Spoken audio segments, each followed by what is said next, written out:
On a freezing lockdown night in December 2020, the deceptive quiet of Cagnac-les-Mines was broken by a 4:09 a.m. phone call. Cédric Jubillar was on the line with the gendarmerie, reporting that his wife had disappeared. Delphine Jubillar, a 33-year-old mother of two, was gone. She had vanished without her car, left behind her wallet and her essential eyeglasses, leaving her toddlers sleeping in their beds. In October 2025, 5 years after that call, Cédric was sentenced to 30 years in prison for her murder.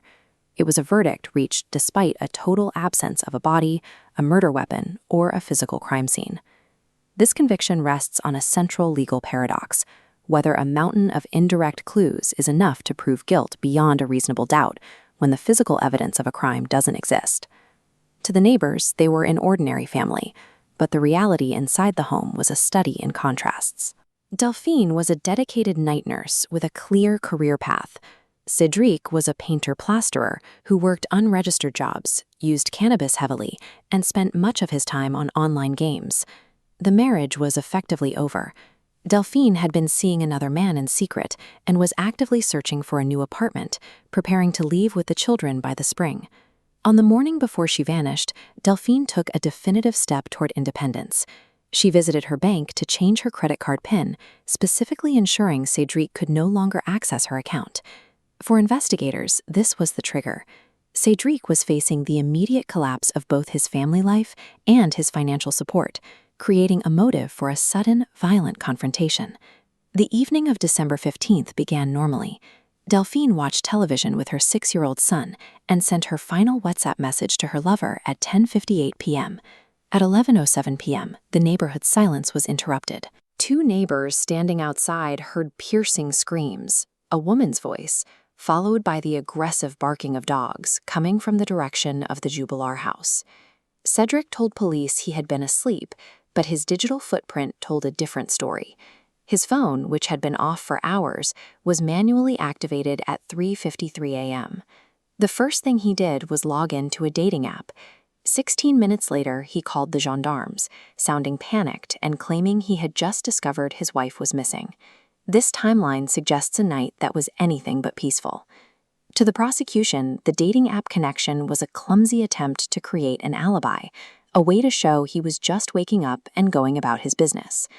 Despite the massive scale of the search involving drones and helicopters, the evidence against Cédric began to accumulate through small physical details found within his own home. Delphine's car was found parked in the opposite direction of how she always left it. Her glasses, which she needed to see, were discovered broken on a piece of furniture. Damage an expert testified was consistent with a violent shock. Then there was the duvet. It was photographed on the couch at noon the next day, but by the following morning it was in the washing machine.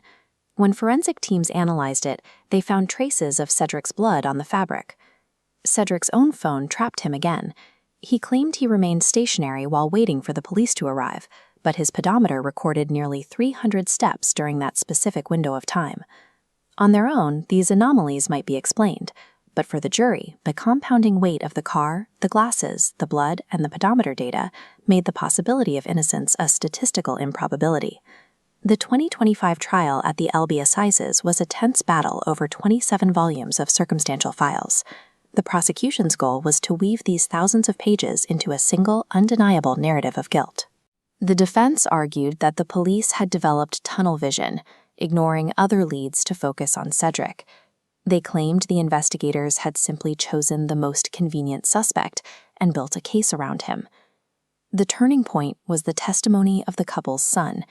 Now 11 years old, his words were read to the court, detailing a violent argument he heard that night. The boy made a formal request through his lawyer to never see his father again.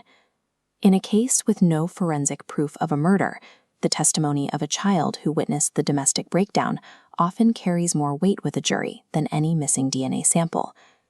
The jury eventually reached a verdict of 30 years.